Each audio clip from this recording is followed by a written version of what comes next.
Friends. ఈ మాకు కుల్ఫీ అంటే చాలా ఇష్టం. మా డాడీ ఎప్పుడు కొనిచ్చిన కుల్ఫీ కొనిస్తారు ఫ్రెండ్స్. ఇప్పుడైతే మేము ఓపెన్ చేసేస్తున్నాం ప్యాకెట్. ఎవరు ఫస్ట్ తింటారో వాళ్ళకి ఏమంటే గిఫ్ట్ ఇస్తా అంటారు ఫ్రెండ్స్. మా డాడీ ₹1 చాక్లెట్. చూద్దాం ఎవరు ఆ ₹1 చాక్లెట్ గెలుచుకుంటారు. 3 ఇప్పుడైతే స్టార్ట్ చేద్దాం ఫ్రెండ్స్. 3, 2, 1 స్టార్ట్.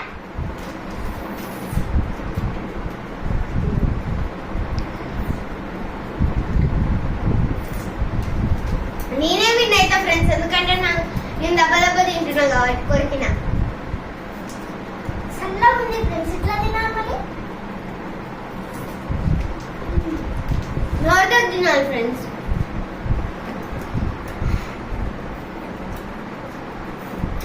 ఇది తొండి ఫ్రెండ్స్. ఆమెకు పెద్ద రాలేదు, నాకు పెద్ద వచ్చింది ఫ్రెండ్స్. నాకే ఎంత పెద్ద వచ్చింది, ఇంకా అంత చిన్నగా వచ్చింది.